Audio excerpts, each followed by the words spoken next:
Okay, well, I'm going to be responding to the claim that in the United States, public high schools insufficiently prepare students for college, especially in areas of math and science. The opponent's secondary claims are, number one, curriculum for classes at all levels need to be increased to a higher difficulty. Number two, the ACT test, or SAT test, a standardized test measuring college readiness similar to SAT, proves that students are not reaching the college readiness benchmark. Number three, high school exit exams is given during the sophomore year, which invalidly measures a student's readiness too early. And number four, remedial courses offered in college show that many students entering college are not prepared for college standards. My response to the main claim is that public high school's role is not primarily to prepare students for college. According to Terry Doran, a Berkeley School Board president, in her article, "Let's Reconsider the Purpose of High School," acquiring a college diploma is only one path to self-fulfillment and a productive life, and therefore not all students should be required to pass graduation requirements that qualify for admissions to the university.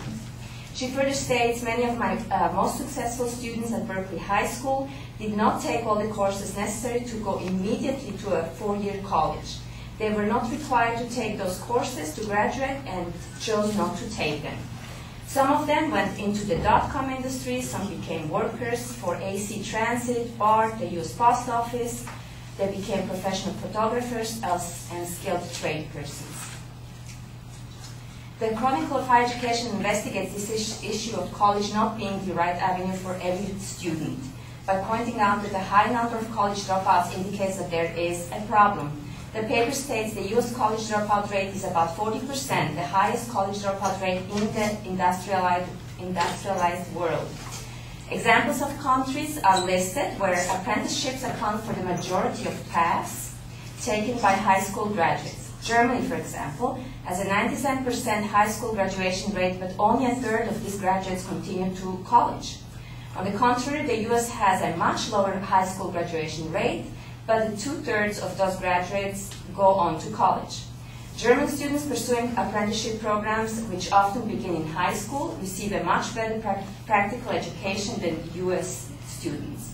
Vocational programs in the US are usually thought of as programs for at-risk students because there is no connection to real workplaces.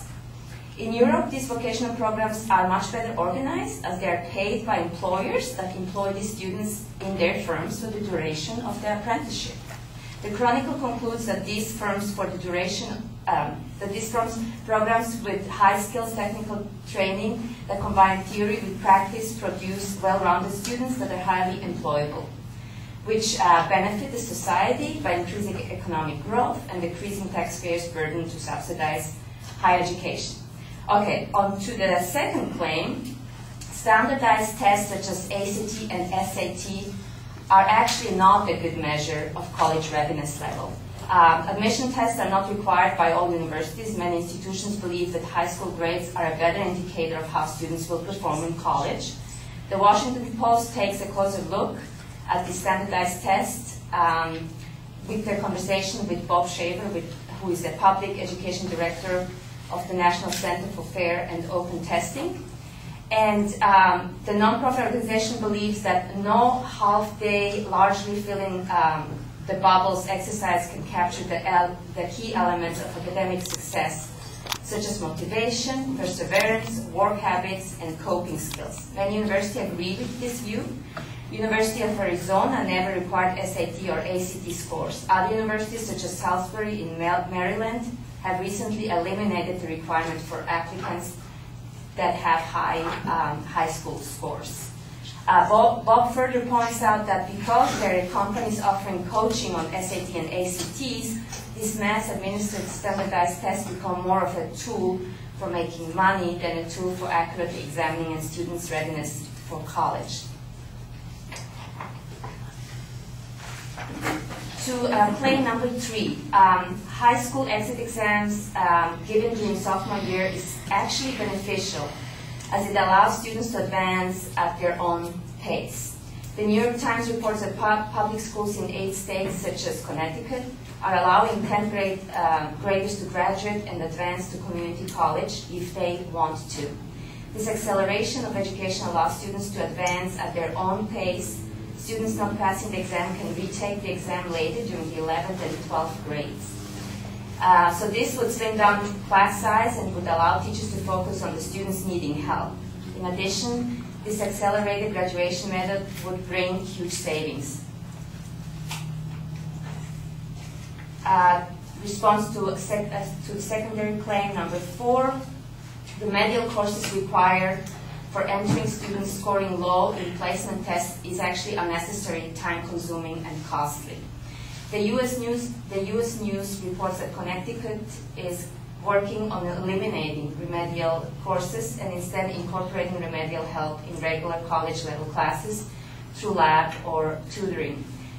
Senator Beth Bayh introduced a bill saying that students are wasting time and money on remedial classes just as high school students can try to pass a college class. Davis Jenkins, a senior research associate, states that research shows that students who just miss placing out of remedial classes do equally well when they skip remediation and go straight to college classes.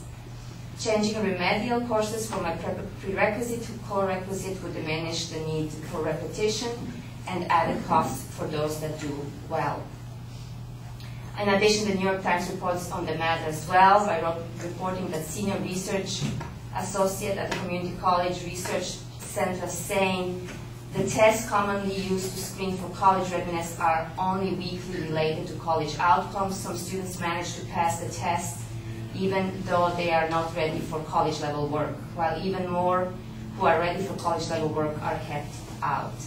The paper further points out that policy simulations suggest that exempting students with strong high school backgrounds from placement tests could actually lower remediation rate by 8 to 12% without affecting pass rates in college-level courses.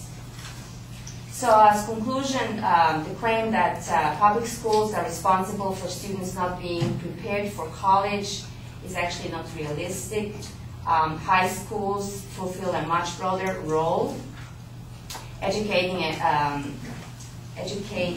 large and diverse student body with different career goals.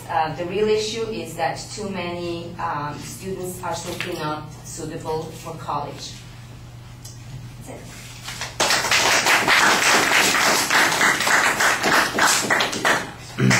All right, that's also a little over time, 7:54. So you are almost 3 minutes over.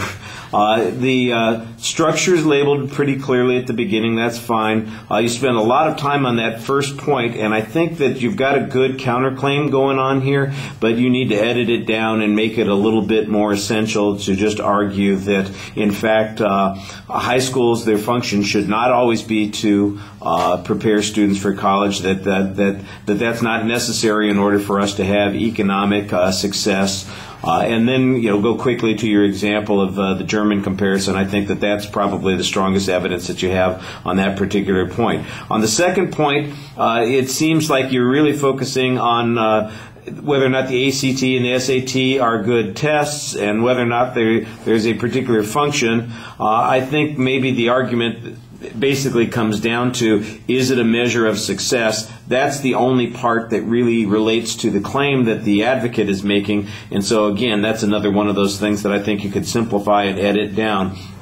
On the third point, I think there's an interesting point here on the exit exams, but it needs to be explained a little bit more clearly. It basically sounds like if we give them the exit exams and they pass them, we ought to get them the hell out of the high school and let them move on with their lives. And that's an interesting point, and that may be what Connecticut is doing, and is a way to reduce costs. I do know that several states are proposing, making the fourth year of high school optional, that sort of thing, and that might be a thing that could be developed a little bit more, but I think it needed to be clearer in your argument. The last point, I think, is the one that has the strongest argument and the clearest relationship to the advocate's claim, where you, in essence, say that the remedial placement tests are not all that effective and that students could do just as well. So, in essence, the fact that people have to take remedial classes doesn't necessarily show that they are not prepared for for